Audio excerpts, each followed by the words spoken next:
जी कैफेट आज के लेक्चर का आगाज करते हैं। Lecture number 67। आज के लेक्चर में हम चैप्टर 6 को कंक्लूड कर रहे हैं। चैप्टर 6 के दो कंसेप्ट्स हैं हमारे, ऑडिट ऑफ कॉस्ट अकाउंट्स और पेनल्टी फॉर नॉन कंप्लायंस, ये कवर करेंगे और फिर इसके बाद डिस्कशन करेंगे टेस्ट 8 की। हमारे पीछे काफ़ी कुछ टेस्ट ऐसे हैं जिनकी डिस्कशन नहीं हुई, ऐसे ही है, लेकिन उन टेस्ट के अंदर जो क्वेश्चन हैं वो कई क्वेश्चन वॉल्यूम 2 के होते हैं। तो अगर वॉल्यूम 2 की डिस्कशन आपके साथ शेयर कर दी गई है तो आपने अज्यूम कर लेना है कि टेस्ट में वो क्वेश्चन डिस्कस हो गया। यानी जैसे फर्ज कीजिए हमारा चैप्टर एक्सटर्नल कंफर्मेशन का टेस्ट हुआ, उसमें वॉल्यूम 2 में से भी ये क्वेश्चन आगे दो। अब जब वॉल्यूम 2 के उन क्वेश्चन की डिस्कशन आप तक पहुंच जाएगी ना, तो आपने समझ लेना है कि टेस्ट में ये वाले क्वेश्चन डिस्कस हो गए हैं। फिर जो बाकी के क्वेश्चन रह जाएंगे वो हम क्लास में डिस्कस करेंगे। समझ आ रही है बात की? तो इसी तरह हमारा टेस्ट 8 है ना, जो इसमें से एक क्वेश्चन ऐसा था जो वॉल्यूम 2 में था, ये ऑडिट रिपोर्ट से रिलेट कर रहा है। टेस्ट 8 किससे रिलेट कर रहा है? ऑडिट रिपोर्ट से। इसमें से एक क्वेश्चन था जो कि वॉल्यूम 2 में मौजूद था, उसकी डिस्कशन हमने आपके साथ शेयर कर दी है। अब आज के लेक्चर में मैं उसको डिस्कस नहीं करूंगा, जो बाकी के क्वेश्चंस हैं उनकी डिस्कशन होगी। इसी तरह बाकी के टेस्ट में भी होगा। मे भी कोई टेस्ट ऐसा भी हो जिसमें मे भी सारे क्वेश्चन ही वॉल्यूम 2 के हो और उनकी डिस्कशन अगर आप तक पहुंच गई है तो फिर उसकी डिस्कशन करने की जरूरत नहीं है। तो टेस्ट 8 की डिस्कशन आज हमने करनी है।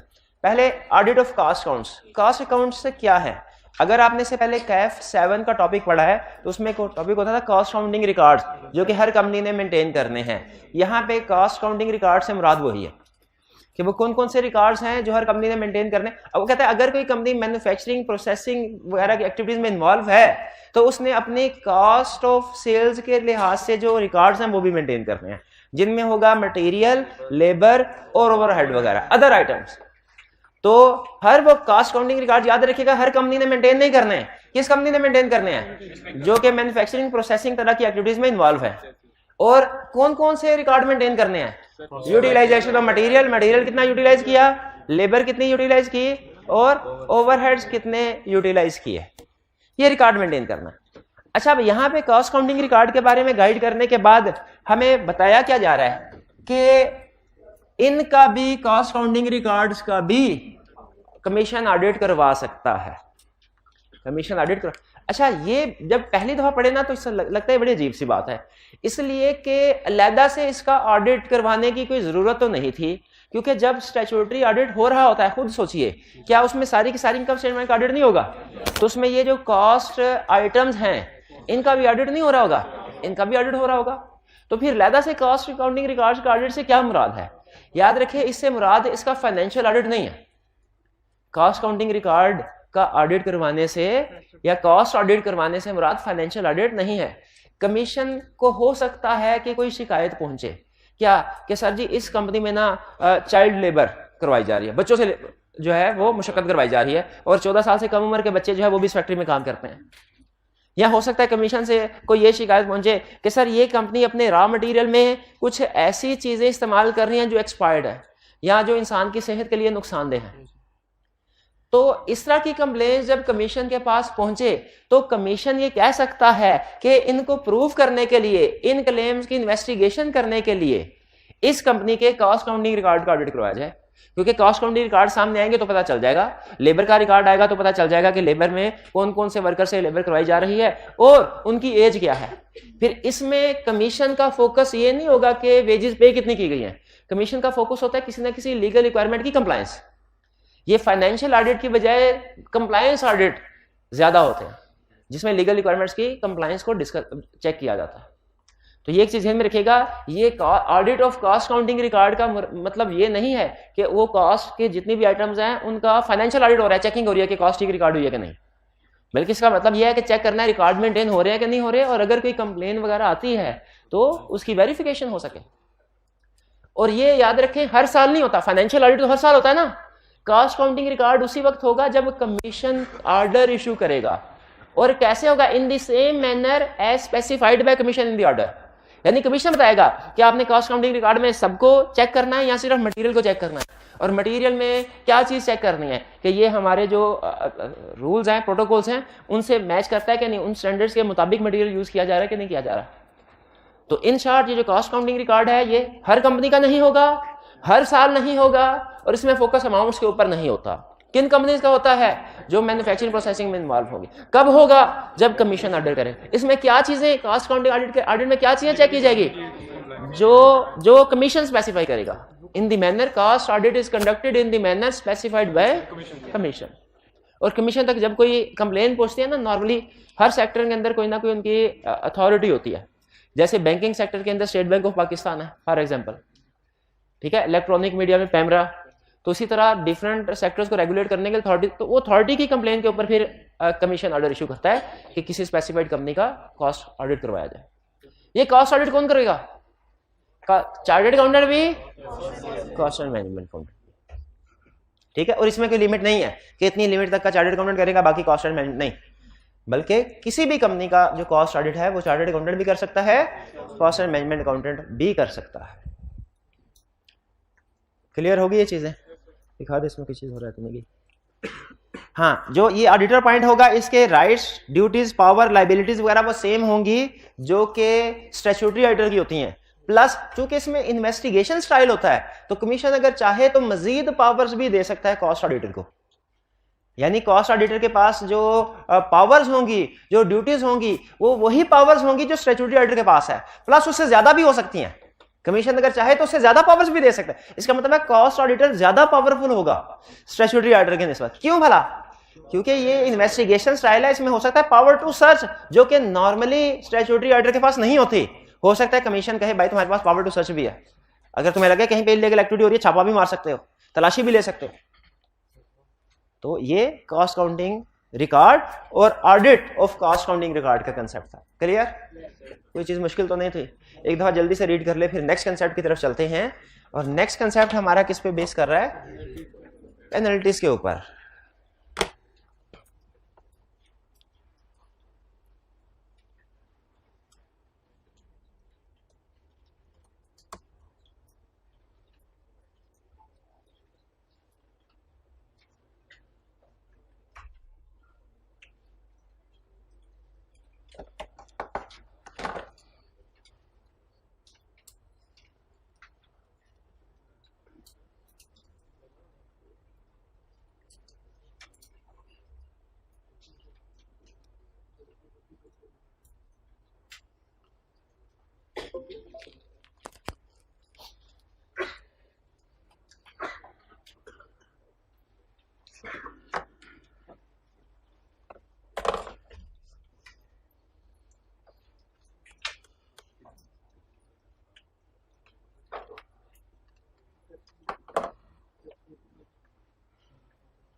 जी हो गई रीडिंग? यही चीजें लिखी हुई हैं जो डिस्कस किया हमने।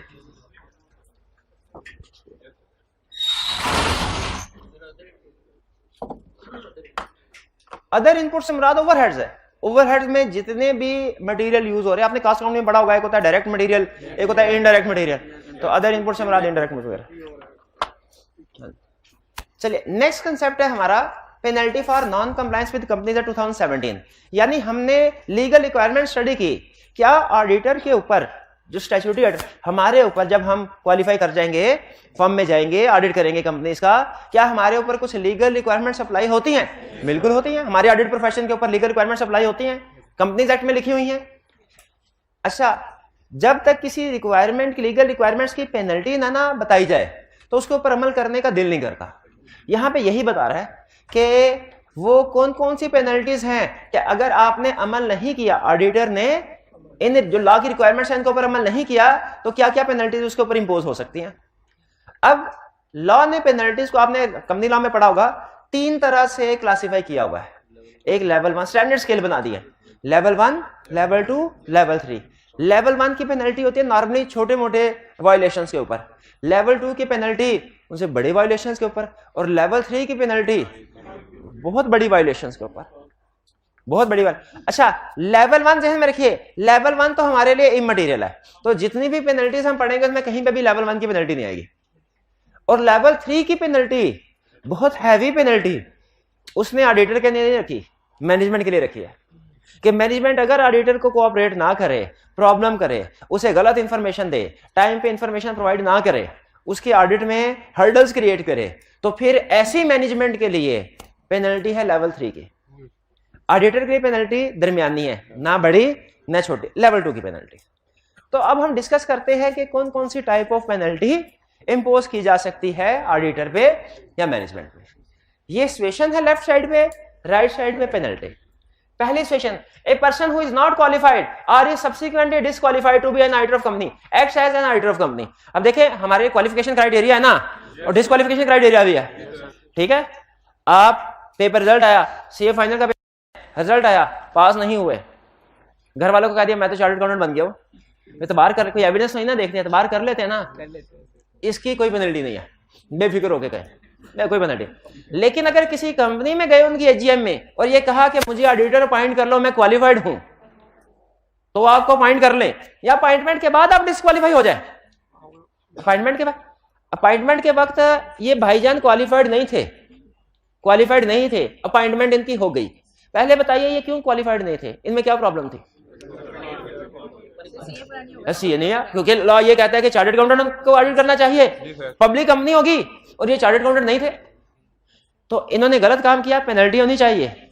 अच्छा, ये चार्टर्ड अकाउंटेंट थे, अपॉइंटमेंट हो गई, बाद में डिस्क्वालीफाइड हो गए, क्यों हुए होंगे?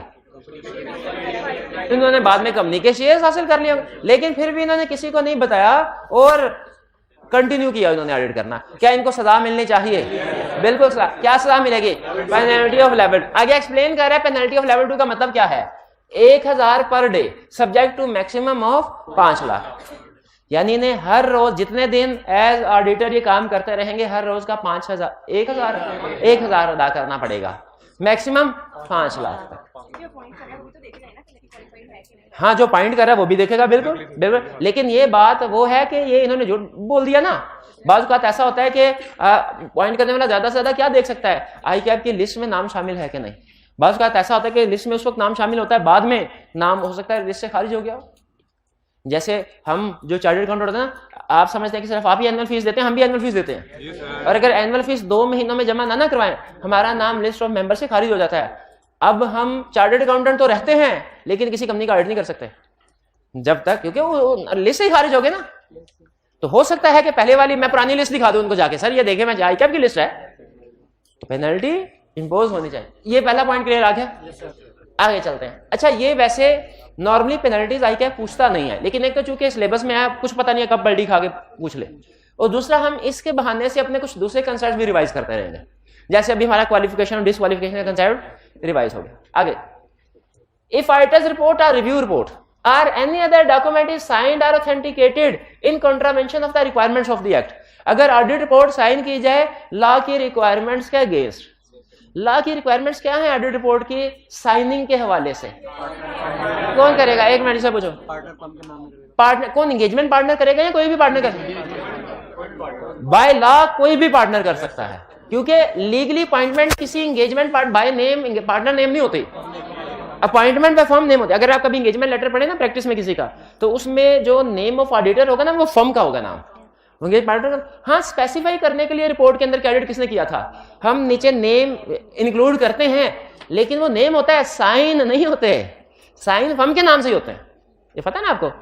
अगर साइन फर्म के नाम से नहीं किए, पर्सनल नेम से कर दिए, हालांकि अच्छा मजे की बात, स्टैंडर्ड इजाजत देता है कि साइन फर्म के नेम से भी हो सकता है, पर्सनल नेम से भी हो सकता है, बोथ भी हो सकता है। लेकिन पाकिस्तान का लॉ क्या कहता है?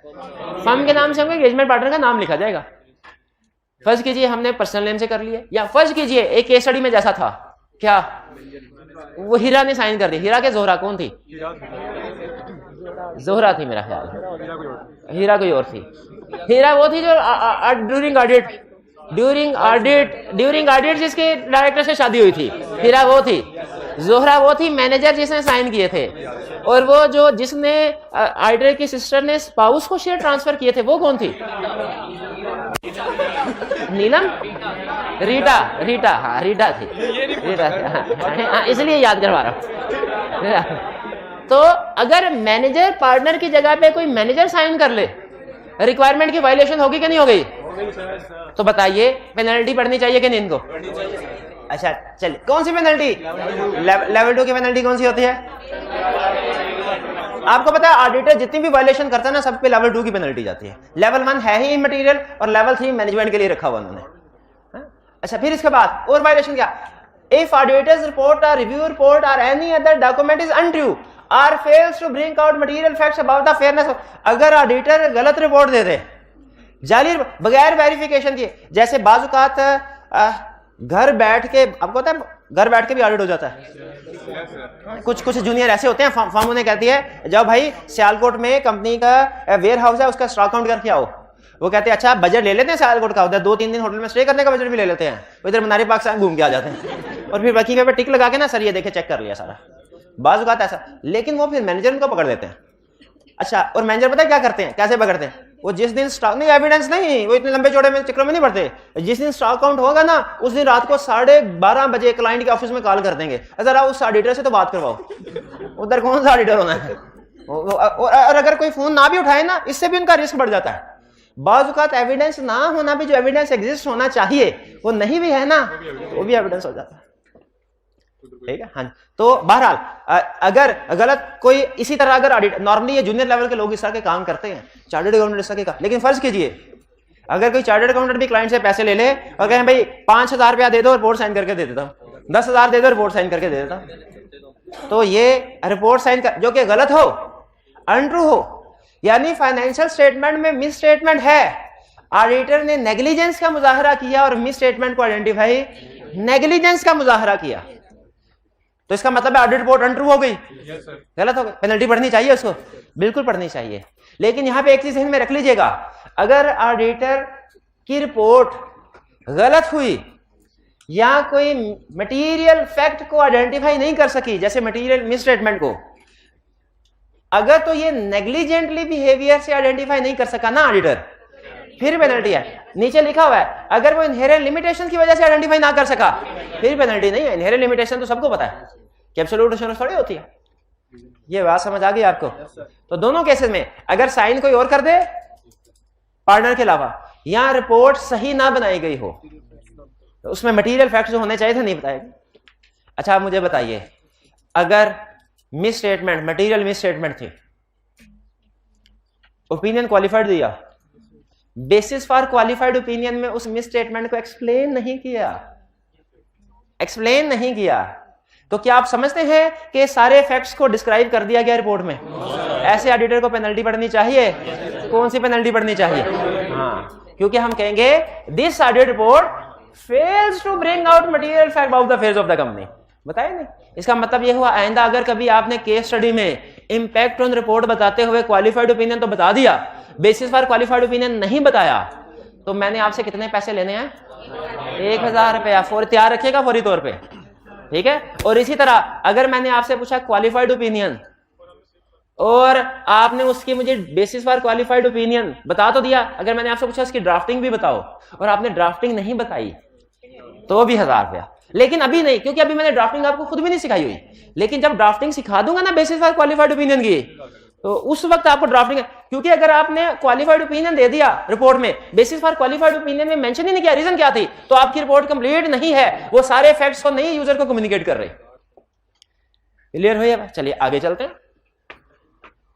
If the auditor report is made with the intent to profit the auditor or any other person or to put another person to a disadvantage or loss of foreign material consideration, अगर auditor ने report दी किस नियत से?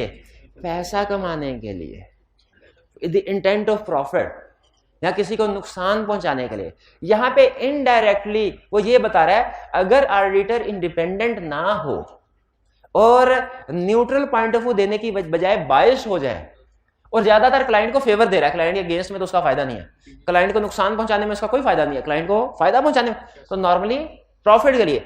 जैसे client ने कहा sir ये miss statement है, ये मिस स्टेटमेंट, ठीक है, आपके पास दो ऑप्शन है। पहली ऑप्शन, या तो आप क्वालिफाइड ओपिनियन एक्सप्रेस करें और आपके अगले साल के लिए अपॉइंटमेंट नहीं होगी, हम आपकी बजाय किसी और को ऑडिटर अपॉइंट करेंगे जो हमारी बात मानता हो। और दूसरी ऑप्शन क्या है? मिस स्टेटमेंट है जरूर, हाँ, आप अनमोडिफाइड ओपिनियन दें, हम ना सिर्फ ये कि आपको अगले साल की फीस भी एडवांस में दे देंगे, बल्कि हम टैक्स का जो एग्रीमेंट कॉन्ट्रैक्ट दूसरे लोगों से करते हैं ना, वो भी आपके साथ एग्रीमेंट कर लेंगे। ऑडिटर ने ये सुन के अनमोडिफाइड ओपिनियन दे दिया। अब बताइए, अच्छा ISAs जो सलूक करेंगे उसके साथ करेंगे, आई कैप जो सलूक करेगा सो करेगा, एससीसी भी क्या करेगा, पेनल्टी। लेकिन यहां पे अच्छा पहले तो ये इन दोनों में फर्क रह है, बल्कि इन तीनों में फर्क ये है, ऑडिटर कोई मिस स्टेटमेंट थी फाइनेंशियल स्टेटमेंट्स में, आइडेंटिफाई नहीं कर सका इनहेरेंट लिमिटेशन की वजह से, इसमें तो ऑडिटर का कोई कसूर है ही नहीं। ये है फाइनेंशियल स्टेटमेंट में मिस स्टेटमेंट थी, ऑडिटर आइडेंटिफाई नहीं कर सका नेग्लिजेंट बिहेवियर की वजह से कि उसने कोई रिक्वायर्ड प्रोसीजर परफॉर्म नहीं किए होंगे, इसमें ऑडिटर का कसूर है, लेकिन फ्रॉड नहीं है, इसमें नेग्लिजेंस है, फ्रॉड नहीं है। इसमें तो अगर ऑडिटर क्लाइंट के साथ मिलके जानबूझ के, पता भी है उसे गलत है लेकिन जानबूझ के अनमोडिफाइड ओपिनियन दे दे, ये फ्रॉडुलेंट एक्ट समझा जाता है। ठीक है, तीनों में कॉमन क्या है, इन तीनों में कि फाइनेंशियल स्टेटमेंट में मिस स्टेटमेंट है और ऑडिटर रिपोर्ट नहीं कर रहा, लेकिन इसमें ऑडिटर का कसूर नहीं है, इसमें कसूर है लेकिन नेग्लिजेंस, फ्रॉड नहीं है, इसमें फ्रॉड है। इसलिए मुझे बताइए इन दो, इसमें सजा होनी चाहिए, इसमें होनी चाहिए, इसमें होनी चाहिए, दोनों में किस चाहिए, दूसरे वाले। इसलिए इसमें लेवल 2 की पेनल्टी तो है ही है, साथ क्या कह रहा है, कह रहा है भाईजान 2 साल तक की कैद भी होगी, 2 साल तक की, और फिर 1 मिलियन तक जुर्माना मजीद अदा करना पड़ेगा, 1 मिलियन तक जुर्माना। यानी समझ ले जो हमने अपनी तरफ से अगले साल का ऑडिट रिटेन करने के लिए फीस या टैक्स से जो पैसे कमाए होंगे पेनल्टी देनी पड़ेगी, और 2 साल जेल में लहदा, 2 साल जेल, और फिर उसके बाद 10 साल के लिए डिस्क्वालीफाइड हो जाएगा 10 साल के लिए, शाबाश, इम्प्रिजनमेंट के साथ। वो हमने पढ़ा था ना कि अगर ऑफेंस 10 साल था कि 5 साल था, 10 साल तक, शाबाश, वो भी डिस्क्वालिफिकेशन की पेनल्टी भी तो लग जाए, क्योंकि फ्रॉड है, फ्रॉड नहीं करना। भैया क्लियर हो गया? अब सुने, if company or an officer of company without lawful justification, इनमें से कोई भी काम करे, कौन करे, इसका मतलब है ये वाला सेक्शन अब किसके लिए है, मैनेजमेंट के लिए। Does not allow auditor access to books and paper in his custody, auditor ने कहा कि बुक्स एंड पेपर्स दिखाइए, हालांकि उसके पास हैं, उसने कहा मैं नहीं दिखाता, क्या कर लोगे, तो क्या करेगा ऑडिटर, एससीबी को लेटर लिख देगा, सर इसके पास बुक्स ऑफ अकाउंट्स हैं, मेरी लीगल पावर है कि मैं इंस्पेक्ट कर सकता हूं, लेकिन ये मुझे इंस्पेक्ट नहीं करवा रहा। क्या होगा पेनल्टी, लेवल 3 की पेनल्टी, लेवल 3 की पेनल्टी, और जो होगी 5 लाख पर डे। यानी जहां पे लेवल 2 की पेनल्टी खत्म होती है वहां से लेवल 3 की शुरू होती है। हमारी तो 5000 थी पर डे, 1000 थी, 5 लाख तक गई, ये शुरू ही 5 लाख से हुई, और कहां तक जाती है, 100 मिलियन तक, 10 करोड़ तक। यानी अगर कोई भी मैनेजमेंट का बंदा, ऑडिटर उससे कोई इंफॉर्मेशन मांगे, अकाउंट मांगे, और वो कहे मैंने नहीं देना, तो फिर उसे क्या देना पड़ेगा, 1 करोड़, 10 करोड़। लेकिन ये ऑडिटर की जेब में नहीं जाएंगे, ये एससीबी की जेब में जाएंगे, ऑडिटर की जेब में।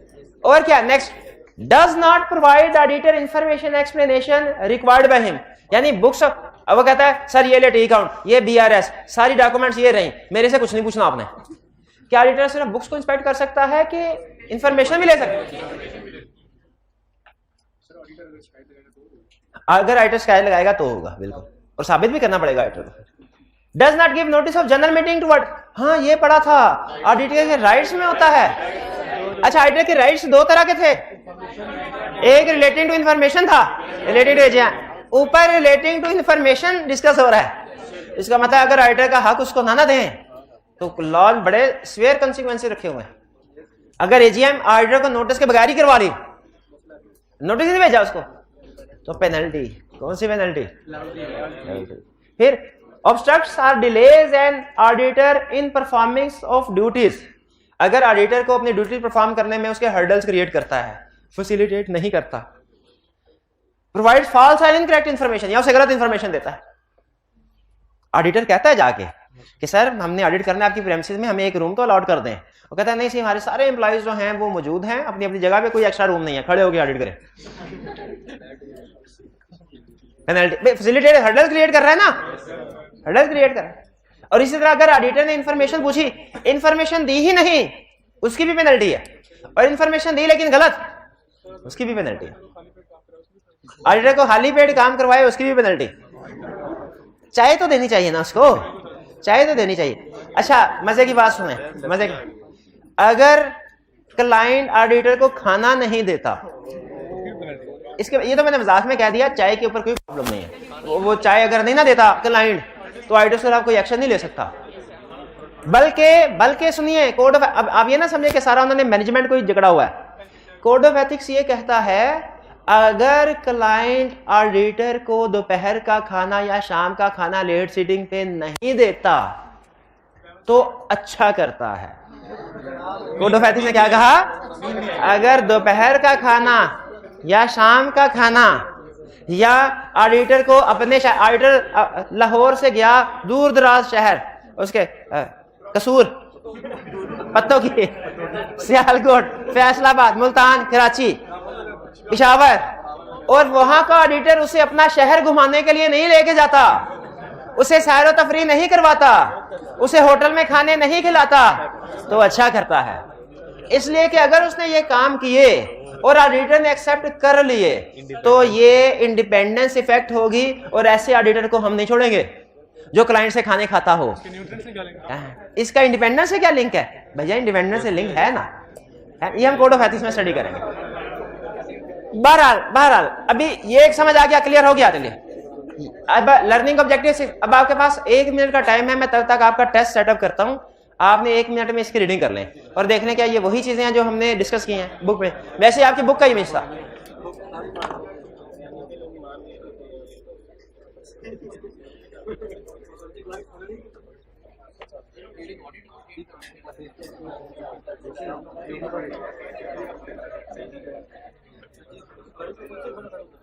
भाई खुद से खाना खाना होता है, फर्म में भी खुद से खाना खाते हैं, फर्म खाना खिलाती है। दोपहर का क्या ख्याल है? लंच ब्रेक होती होगी तो आपके लिए खाना लग जाता होगा फर्म में, तो क्लाइंट में भी अपने बल्ले से खाएं, फर्म में भी अपने बल्ले से खाते हैं। चलिए बस ठीक है, आपने पढ़ लिया होगा। अब आते हैं टेस्ट की तरफ। अच्छा मुझे बताइए, आपके पास टेस्ट है? ये टेस्ट एड अपने सामने रख लें, इसको हम करते हैं डिस्कस। नहीं वापस नहीं करना, ये टेस्ट आपका हुआ, इसको घर ले जाएं, इसको अटेम्प्ट करें। ये वाला टेस्ट है क्योंकि 7 दिन का टाइम होता है ना बाजी, 7 दिन अभी नहीं हुए, 7 दिन होंगे तो फिर टेस्ट वापस मिलेगा। चलिए आगे चलते। अच्छा 24 जून को हुआ है और आज क्या तारीख है? हाँ तभी 1-2 दिन है अभी। चलिए audit and insurance test aid, answer all 6 question, black, each part on new page. ये तो रेगुलर स्टैंडर्ड इंस्ट्रक्शन है। क्वेश्चन 1। अच्छा आप देखिए, आपको पता है कि हमारा मकसद क्वेश्चंस की प्रैक्टिस नहीं करना, कंसेप्ट डिस्कस करना है। तो क्वेश्चन को डिस्कस करते करते अगर मेरे जहन में कोई और एडजस्टमेंट, कोई और चीज आ गई, मैं आपसे वो भी पूछ सकता हूँ क्योंकि पढ़ाया हुआ है ना, तो कोई भी पूछ सकता हूँ, ये मेरा हक है। ठीक है चलिए, सबसे पहले requirement, in respect of each of the audit issue identified by your team. अच्छा अगर कभी ना कोई इनकंसिस्टेंसी हो, यानी जो मैं डिस्कशन के दौरान बोल दूं और जो उधर लिखा हो सॉल्यूशन में उसमें फर्क हो, इनकंसिस्टेंसी हो, तो आपने क्या करना है, आपने किसी एक कंक्लूजन पे नहीं पहुंचना कि रिटन फॉर्म वाला ये सही होगा या जो सर ने डिस्कस किया है ये सही होगा, बल्कि आपने क्या करना है, फर्दर प्रोसीजर परफॉर्म करना है। मेरे से पूछ लेना है, कल पूछ लें कि सर ये आपने सॉल्यूशन में, ये क्लास में ये डिस्कस किया था, सॉल्यूशन में ये कुछ और लिखा हुआ है, बताइए क्या ठीक है। ठीक है, वैसे नॉर्मली ऐसे होगा नहीं, एहतियातन बता रहा हूं। और ये सारे टेस्ट के लिए नहीं, जजमेंट अप्लाई नहीं करनी भाईजान, क्योंकि वो जजमेंट नहीं, वो प्रोफेशनल जजमेंट अप्लाई करनी होती है। और प्रोफेशनल जजमेंट कैसे आती है? Cumulative audit knowledge, experience, training से आती है आपके पास क्यूमुलेटिव ऑडिट नॉलेज? सारे चैप्टर्स पढ़े हुए हैं आपने, कोई प्रैक्टिकल एक्सपीरियंस है आपका? तो जजमेंट अप्लाई ना करें। प्रैक्टिस है 6 केस स्टडीज की। चले, required in respect of each of the audit issues identified by your team, mention the impact if any which these might have on the audit report along with proper justification। बताना है। अच्छा question में सबसे अहम requirement में लफ्ज पता है क्या है? एक तो है impact on audit report, justification तो हमारी अप्रोच में ऑटोमेटिकली कवर होता है। ईच यानी हमने तीनों को इकट्ठा करके एक ओपिनियन नहीं बताना, हर एक को अलग अलग बताना। चाहे क्लाइंट एक ही है, स्टूडेंट कहने लगा सर क्लाइंट एक ही है, प्रैक्टिकली तो एक ही ओपिनियन देते हैं, तो इसमें हर एक अलग, किसी केस में हो सकता है क्वालिफाइड हो, किसी में डिस्क्लेमर हो, तो प्रैक्टिकली तो एक ही ओपिनियन देते हैं ना, 2 थोड़ी देते हैं, तो इकट्ठा करके एक ही ना कर लें। उससे क्वेश्चन में लिखा हुआ है हर सिचुएशन का अलग अलग ओपिनियन देना। वैसे भी हमारी प्रैक्टिस भी है कि क्वेश्चन में इसने 2, 3, 4, 5 इश्यूज बताए हों, हर इशू को अलग अलग एड्रेस करते हैं, ऐसे करते हैं कि नहीं? तो आइए फिर अच्छा बताइए, इसमें क्या ऑडिटर कोर्स ऑफ एक्शन बताएंगे हम? क्या ऑडिटर ये करेगा, ये करेगा, ये भी करेगा, ये भी करेगा? क्यों नहीं बताएंगे? पूछा सिर्फ इम्पैक्ट ऑन रिपोर्ट है तो वही बताएंगे। आगे चलें। अच्छा वैसे सोल्यूशन में ना एक दो जगह पे मैंने लिख दिया हुआ है कि ऑडिटर शैल डू दिस, वो रिक्वायर्ड नहीं है, सिर्फ वो कंसेप्ट समझ लीजिए आके आपका बनाने के लिए, इंक्लूड नहीं करना चाहिए था क्योंकि रिक्वायरमेंट में नहीं है। You are the audit manager responsible for the audit of hub mills limited. क्या हमारा इनिशियल ऑडिट है? क्या हमारा इनिशियल ऑडिट है? कोई इंफॉर्मेशन नहीं बता रहा। मैंने ये क्यों पूछा इनिशियल ऑडिट है कि नहीं? अदर मैटर पैराग्राफ के लिए। क्वेश्चन में क्या इंफॉर्मेशन होती तो पता चलता इनिशियल ऑडिट है? कहता है यू हैव बीन अपॉइंटेड, ठीक है, और रीअपॉइंटेड का वर्ड यूज करता तो इनिशियल ऑडिट नहीं होता। कहता है इसमें चूंकि कोई भी इंफॉर्मेशन नहीं है, you are the audit manager, तो इसका मतलब है इनिशियल ऑडिट प्रोबेबली नहीं होगा। हम अभी इसमें अदर मैटर इंक्लूड नहीं कर सकते क्योंकि क्लियर इंफॉर्मेशन हमें नहीं दे रहा कि इनिशियल ऑडिट है कि नहीं। At the planning stage materiality level determined at ₹8 million. अब बताइए क्या मैंने सिखाया हुआ मटेरियलिटी कैसे डिटरमिन करनी है? प्रॉफिट का 5%। हाँ, लेकिन नीचे रेवेन्यू दिया हुआ है 800 मिलियन और लॉस दिया हुआ है 22 मिलियन। तो चूंकि लॉस दिया हुआ है इसलिए हम उसकी बेस पर मटेरियलिटी कैलकुलेट नहीं करेंगे, बल्कि किसकी बेस पे करेंगे? एसेट्स की बेस पे करेंगे। अब भाईजान आपको बताया नहीं, उसने खुद से मटेरियलिटी लेवल दे दिया है, कैलकुलेट नहीं करना, ये बताया था कि नहीं? खुद दे दिया, फिर कह रहा है नहीं सर रेवेन्यू नहीं एसेट्स। अभी इक्विटी रह गई, वो भी बता दो।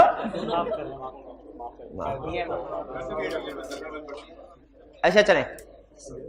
अच्छा अगर फर्ज कीजिए 8 मिलियन ना दी होती तो फिर हम 22 में लॉस का कर लेते, रेवेन्यू का कितने % करते? 1%। शाबाश, आगे कर, वो भी 8 मिलियन बनता है। चलें, इसका मतलब है उसी की बेस पे उसने कैलकुलेशन की, लेकिन बहरहाल हमने खुद कैलकुलेशन नहीं करनी, क्वेश्चन में उसने दे दिया। Audit team has completed audit field work for the year ended 30 June 2018 and has presented the following issues identified during the audit for your review. Sir ये इश्यूज हैं इसके सामने, आप हल कीजिए। पहला, good worth ₹3 million were returned by customer on 5 July 2018 due to poor quality. Since the goods were returned subsequent to year end, no adjustment has been recorded by the management। 1 minute, सबसे पहले मेरा भाई मुझे बताइए कि इसमें keyword कौन सा है? सब्सिक्वेंट भी अहम है, लेकिन इससे भी अहम लफ्ज है poor quality. Defective inventory year and के बाद रिटर्न हुई। डिफेक्टिव क्या करना चाहिए? एक नहीं 2 काम करने हैं, ये आपको बताया था ना। आई कैप क्या करता है? एक केस स्टडी के अंदर 2 इश्यूज ले आता है, तो हमने क्या करना है? दोनों इश्यूज को हैंडल करना है। इसमें 2 इश्यूज कौन से हैं? एक है रिटर्न ऑफ इन्वेंट्री और दूसरा है रिवर्सल ऑफ सेल्स। प्लांट की पेमेंट तो रिस्क है, लेकिन यहां पे हमने इम्पैक्ट ऑन रिपोर्ट बताना है, रिस्क असेसमेंट नहीं बताना, ठीक है? इम्पैक्ट ऑन रिपोर्ट बताना है। जाहिर है पुअर क्वालिटी है तो शायद जो प्लांट ये मैन्युफैक्चर कर रहा है वो भी इम्पेयर्ड हो गया हो, बात इनकी ठीक है, हाँ बड़ा खराब बात, ठीक है। लेकिन चूंकि क्वेश्चन में उसने सिर्फ इम्पैक्ट ऑन रिपोर्ट पूछा है तो रिपोर्ट के अलावा जो चीजें हैं नहीं बतानी, रिस्क वगैरह के बारे में हमने नहीं बताना, प्रोसीजर्स के बारे में नहीं बताना। स्टेप नंबर 1 सेल्स रिवर्स करेंगे। स्टेप नंबर 2 इन्वेंट्री को स्टॉक में इंक्लूड करेंगे at NRV. 3 minute. Since the goods were no adjustment, कोई एडजस्टमेंट इन्होंने इंक्लूड नहीं की, तो मिस स्टेटमेंट कितने की हुई? 3 मिलियन की। 3 मिलियन की हुई ना। 3 मिलियन का डेटर शो हो रहा होगा जो कि नहीं होना चाहिए। मिस स्टेटमेंट इसको मटेरियलिटी लेवल के साथ कंपेयर करेंगे। 8 मिलियन, तो ये क्या हुआ? इमटेरियल। हम क्या लिखेंगे? अनमोडिफाइड ओपिनियन और मिस स्टेटमेंट को क्यूमुलेटिव एरर शेड्यूल में लिखेंगे। क्यूमुलेटिव एरर शेड्यूल तो लिखना ही नहीं क्योंकि वो तो हमारे अदर प्रोसीजर्स है, उसने इम्पैक्ट ऑन रिपोर्ट पूछा सिर्फ। बेसिस फॉर क्वालिफाइड सेक्शन में भी लिखेंगे।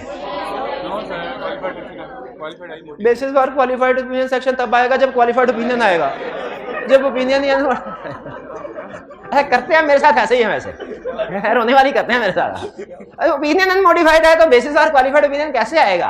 और नहीं आएगा, तो फिर बताइए क्या होगा, क्या लिखा, आइटर शैल एक्सप्रेस, अब नहीं यार, जब तक आप नहीं देखेंगे नहीं ना, हाँ है एक में अब बताएंगे, अब बताए, पहले चुप करके बैठे थे, अब बताइए।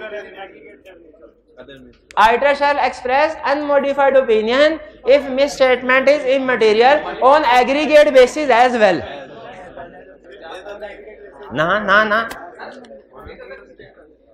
एग्रीगेट का मतलब यही होता है विद में statement.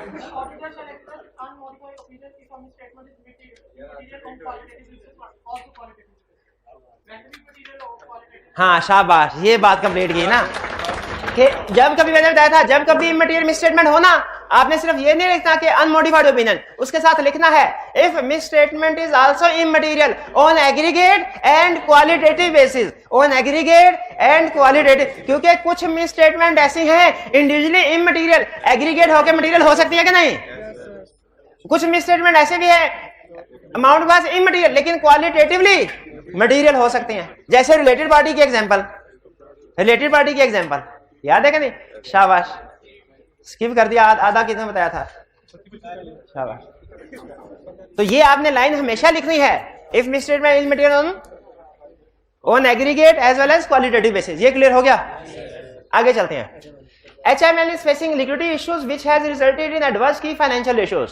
To address the issue, अच्छा आप देखें, liquidity issues, adverse key financial ratios, going concern की इंडिकेशन, इवेंट कंडीशन आ रही है, बिल्कुल।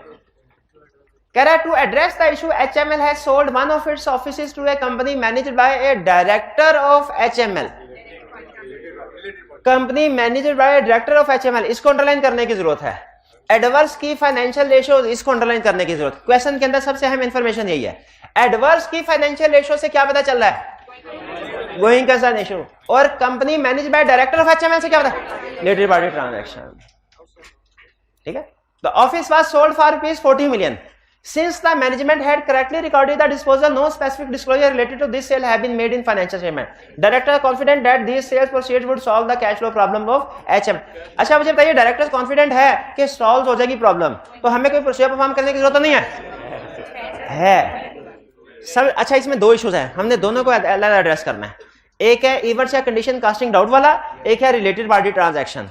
सबसे पहले एडवर्स की फाइनेंशियल रेशियोज, इस पे क्या करेंगे, इस पे हम फर्दर प्रोसीजर परफॉर्म करके देखेंगे। याद है कौन से प्रोसीजर, एक प्रोसीजर थे वो जो के इवेंट्स या कंडीशंस को आइडेंटिफाई करने के लिए परफॉर्म करने थे, एक थे ऑन बात वाले, लेकिन वो यहां लिखने की जरूरत नहीं है, सिर्फ रेफर कर दें। क्यों लिखने की जरूरत क्यों नहीं, उससे पूछा नहीं, उससे सिर्फ बैक रिपोर्ट पूछा है।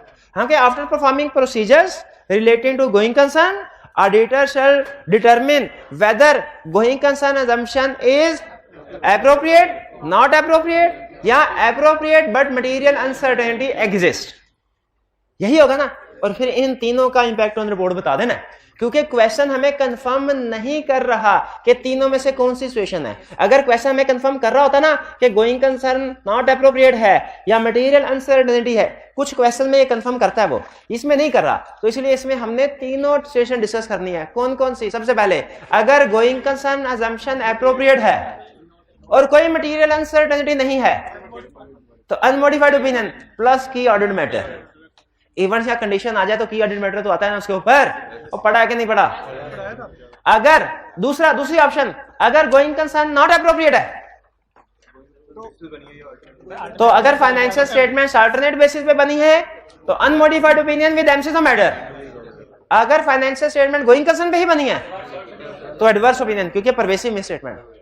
और अगर गोइंग कंसर्न अनसर्टेनिटी है तो पैराग्राफ ऐड करेंगे material uncertainty related to going concern. Student कहने लगा सर ये इतना लंबा चौड़ी सारी बातें लिखने की क्या जरूरत है, कोई एक ही बात कर देते ना ज्यूम करके, एक गोइंग कंसर्न एप्रोप्रिएट है या नॉट एप्रोप्रिएट है या मटेरियल अनसर्टेनिटी, तीनों की बजाय कोई एक बात लिख दे तो चलेगा नहीं, क्योंकि उसने क्वेश्चन में ओपन छोड़ा इसको, क्योंकि स्पेसिफिकली सिचुएशन उसने नहीं बताई कौन सी है, तो हमने तीनों सिचुएशन को डिस्कस करना है, यही सिखाया ना मैंने आपको। फिर इसके बाद रिलेटेड पार्टी ट्रांजैक्शन नहीं डिस्क्लोज किया, करना चाहिए था। अब क्या है ये, अगर इफेक्ट मटेरियल है तो मटेरियल है, ठीक है, तो क्वालिफाइड ओपिनियन एक्सप्रेस किया जाएगा और बेसिस फॉर क्वालिफाइड ओपिनियन में नेचर ऑफ मिस स्टेटमेंट को एक्सप्लेन कर दिया जाएगा। क्लियर। इसमें अहम चीज थी कि दो इश्यूज थे, आपने दोनों आइडेंटिफाई करके उनको एड्रेस करना था। पहचान लिया आपने, इसमें दो इश्यूज थे। अगर इस क्वेश्चन में एक लफ्ज ऐड कर देता था तो एक तीसरा इशू भी आ जाता। अब मैं लफ्ज ऐड करवा रहा हूं, आपने बताना तीसरा इशू क्या था। वो कहता the office was sold for ₹40 million at a loss of 10 million।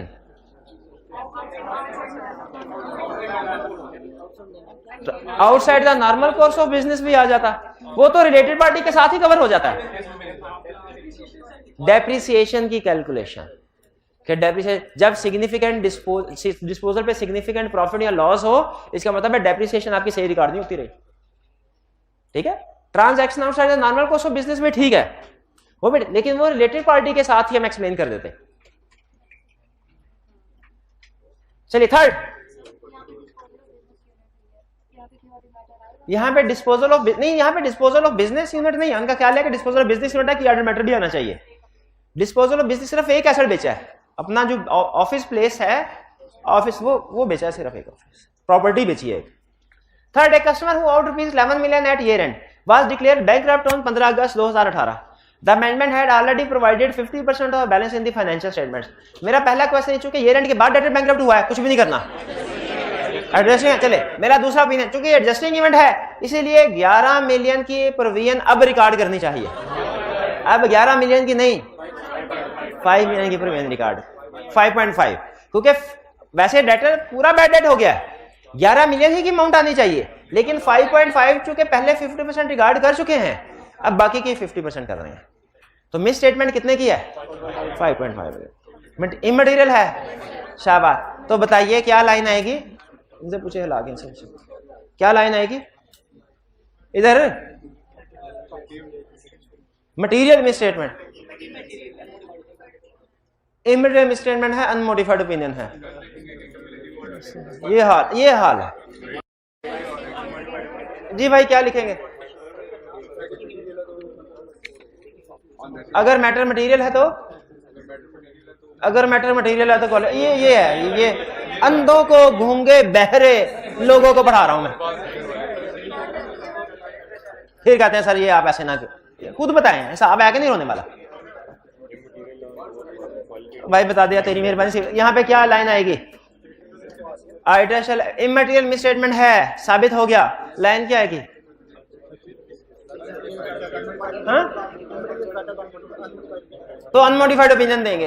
यार अभी कल एग्रीगेट बेसिस की बात किसने लिखनी है? क्वालिटी यार, मेहरबानी यार लिख दिया कर भैया, मेहरबानी यार। एग्रीगेट वाली लाइन ऐसे लिखेंगे, आइटर शैल एक्सप्रेस, पहले ऊपर बता दिया इमटेरियल है, फिर auditor shall express unmodified opinion if amount is immaterial on aggregate as well as qualitative basis. नहीं लिखेंगे आप, नहीं लिख पाएंगे, आपसे नहीं लिखा जाएगा, नहीं लिखा, कंफर्म है मुझे, कंफर्म है भाई। अभी 10 मिनट पहले बता के नहीं लिख पाए तो वो 2 महीने बाद 3 महीने बाद जाकर लिख लेंगे, आप लिख लेंगे अच्छे तरीके। अच्छा भाई, एक स्टूडेंट कहने लगा, क्या कहने लगा? सर ठहर जाए, एक चीज आपने नोट नहीं की, वो तो हो गई, ये तीनों डिस्कस हो गए। मटीरियलिटी लेवल 8 मिलियन, ये तीनों सिचुएशन है एक ही क्लाइंट की। इसका है 3 मिलियन ऊपर, नीचे है 5.5 मिलियन, अलग अलग इमटेरियल हैं, इकट्ठा कर दे एक ही क्लाइंट है। नहीं, उसने लिखा हुआ है ईच, अलग अलग बताना, इकट्ठा चाहे एक ही क्लाइंट हो, इकट्ठा नहीं करना। जी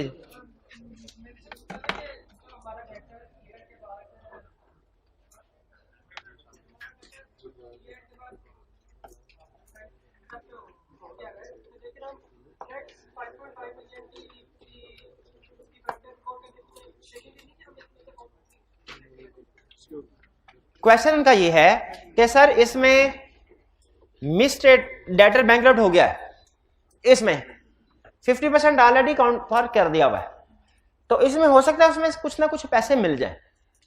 तो अगर पैसे मिल जाए तो जाहिर है उतने से फिर प्रोविजन या बैड डेट कम होना चाहिए, बात इनकी ठीक है। लेकिन अगर उससे कोई रिकवरी एक्सपेक्टेड होती ना तो वो क्वेश्चन में हमें बताता।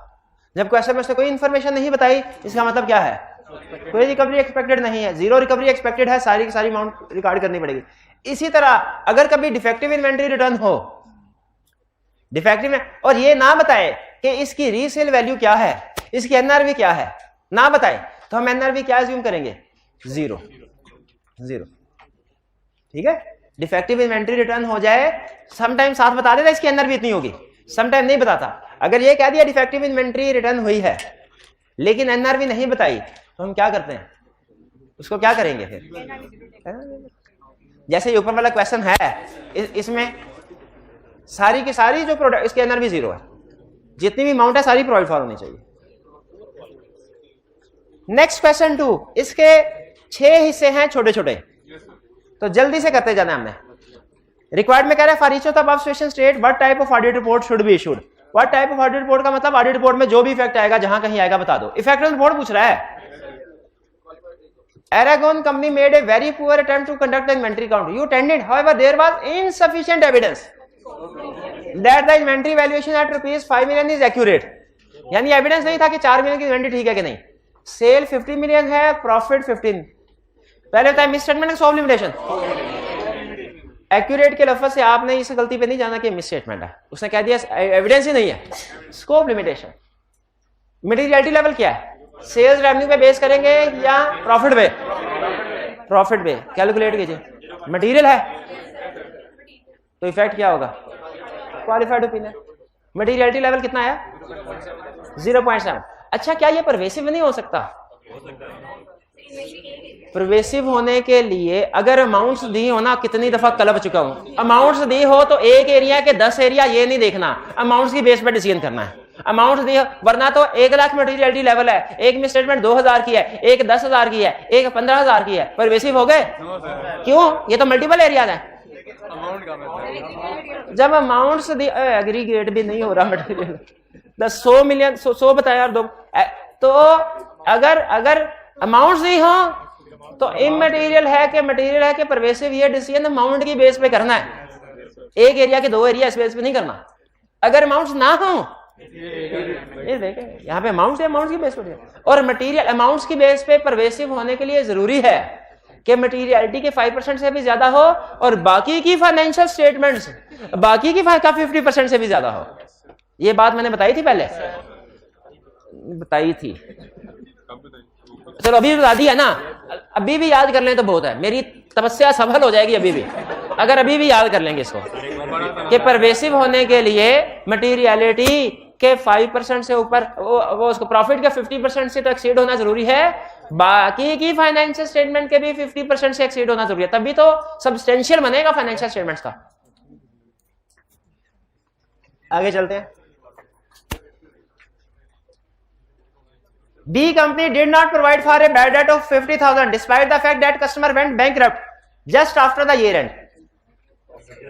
अब नहीं बताया उसने, भाई वाला क्वेश्चन नहीं बताया कि कितनी रिकवरी आएगी इससे, तो क्या करे, 0 रिकवरी। तो प्रोविजन कितने की रिकॉर्ड करनी है, 50,000 की, प्रॉफिट 5 लाख है, कैलकुलेट करें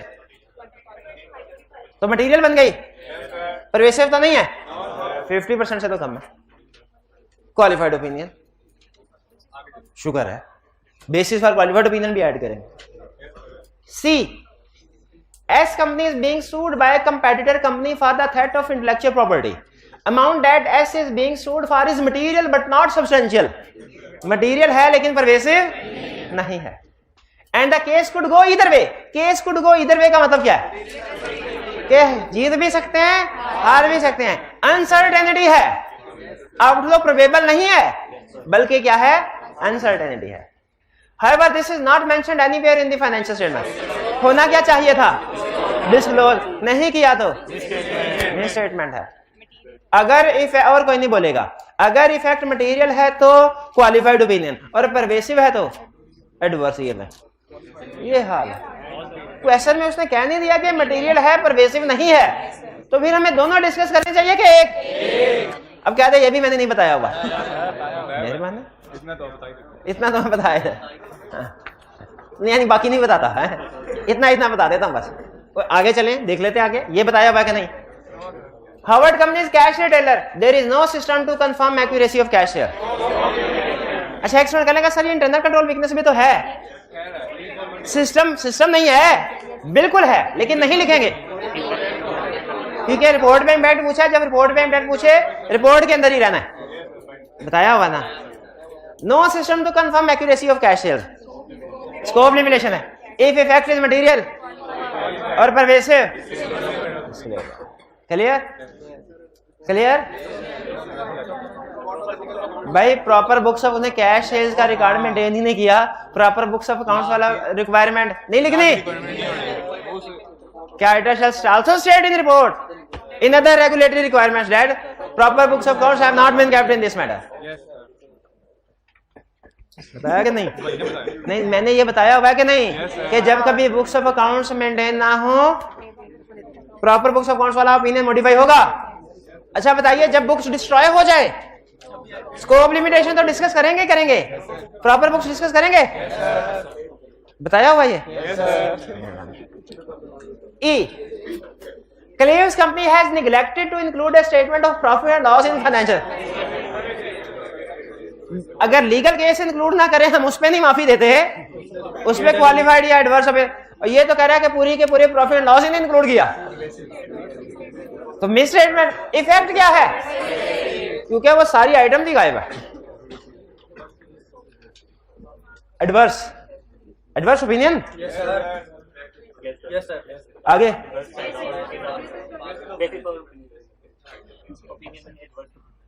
हाँ auditor shall also explain nature of misstatement in basis for adverse opinion section. F. P company is undergoing a major court case that would bankrupt the company if lost। अगर ये date would bankrupt ये line ना लिखिए, हम इसे exception litigation की तरफ लेके जाते हैं और एमसीएस ऑफ मैटर पैराग्राफ की तरफ लेके जाते हैं, लेकिन ये जो उसने अल्फाज लिखते हैं ना debt would bankrupt the company, ये एमसीएस ऑफ मैटर से निकल के अब गोइंग कंसर्न वाली लिस्ट में आ गया है। आप परेशान होते थे ना सर लीगल केस जो है ये एमसीएस ऑफ मैटर में भी एक्सेप्शन लिटिगेशन में आ रहा है, गोइंग कंसर्न में भी आ रहा है, एग्जाम में कैसे पता चलेगा? ऐसे पता चलेगा sir bankruptcy of major debtor adjusting event भी है, एमसीएस मैटर के एग्जांपल में भी सब्सिक्वेंट इवेंट में आ रहा है और गोइंग कंसर्न की लिस्ट में भी आ रहा है। कैसे पता चलेगा? जब वो उसके साथ मेजर डेटर के साथ बता दे ये है वो डेटर जिसको 60% 70% सेल्स कर रहे हैं, तो फिर इसका मतलब है वो गोइंग कंसर्न की तरफ ही हमें लेके जा रहा है। तो अच्छा आगे कह रहा है director assess and disclose the case as contingent liability. Court case है कंटिंजेंट लायबिलिटी के auditors agree with the treatment and disclosure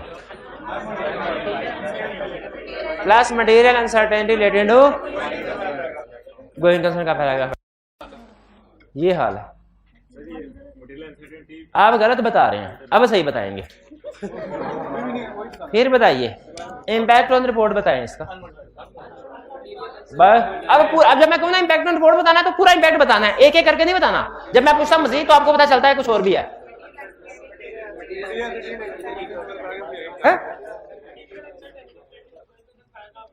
material uncertainty related to going concern paragraph भी ऐड होगा, तो मैं कौन सा पैसे दे रहा हूँ? नहीं दे रहा। If effect is material aggregate as well, भाईजान वो तो मिस स्टेटमेंट में लिखते हैं, मिस स्टेटमेंट के लिए लिखते हैं, ये तो मिस स्टेटमेंट है ही नहीं, मिस स्टेटमेंट है ही नहीं। नहीं हो गया ऑडिट खत्म, सबका हो गया ऑडिट खत्म। हाँ शाबाश शाबाश, बताएंगे नोट्स द अकाउंट्स का रेफरेंस भी देंगे पैराग्राफ में, मैटर को मेंशन करेंगे और एंड पे ये भी लिखेंगे our opinion is not modified in respect of this matter.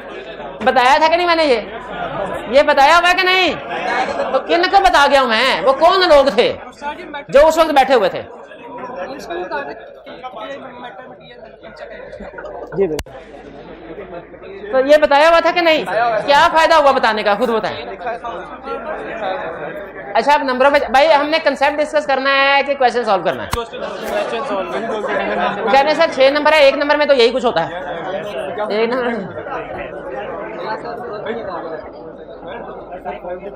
हमारे फर्म में मुझे याद आ गया मैनेजर थे, अच्छे कंप्यूटर मैनेजर थे, तो वो दिन का ज्यादा हिस्सा ना बस ऐसे जैसे हम उस्ताद गुजार देते ना फ्री टाइम में कुछ भी नहीं करना, तो वो भी ऐसे गुजार दिया करते थे। तो काम शाम इतना कुछ ज्यादा नहीं करते थे, हिसाब का काम। तो उनका एक बैचमेट, हमारे में तो कभी हिम्मत नहीं होती थी ना पूछने, लेकिन उनका एक बैचमेट था फर्म में, वो उनसे कहता था यार सारा दिन तुम फारग बैठे रहते, तुम्हें शर्म नहीं आती, काम क्यों नहीं करते तुम? तो कहते भाई जितनी मुझे तनख्वाह मिलती है ना उतनी तनख्वाह में इतना ही काम हो सकता है। तो भाई कह रहे हैं सर जितने इसके नंबर है ना इतने में सिर्फ मटेरियल यही लिखा जा सकता है। बात तो ठीक है, लेकिन भाई फर्ज कीजिए अगर आपकी तनख्वाह बढ़ गई, अगर एग्जाम में क्वेश्चन आ गया और 4 नंबर का आ गया तो आपकी आदत पड़नी चाहिए ना, ज्यादा की आदत पड़नी चाहिए कि कम के?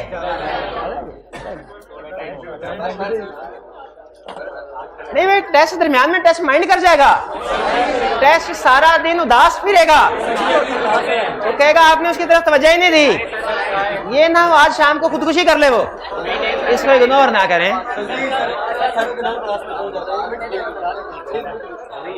अच्छा, क्वेश्चन नंबर 4 तो हमने किया हुआ है।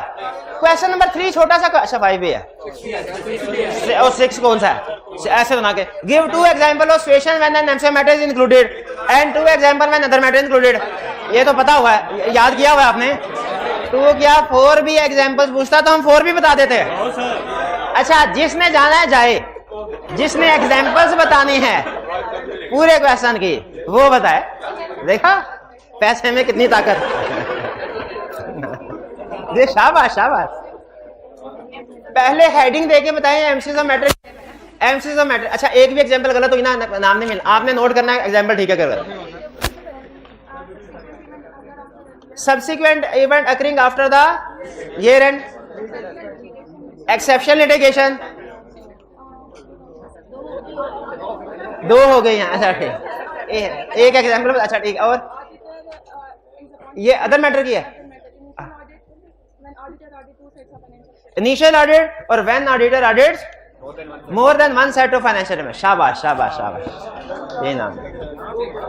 हाँ जी, 2 नहीं, हाँ लेकिन 2 नहीं कोई बात नहीं। अच्छा छोड़े क्लास में। चलिए कल फिर यहीं से स्टार्ट करेंगे इंशाल्लाह, इसको आगे लेके चलेंगे, फिर कंप्लीट करेंगे। आज का लेक्चर यहाँ खत्म करते हैं हम। अल्लाह हाफिज।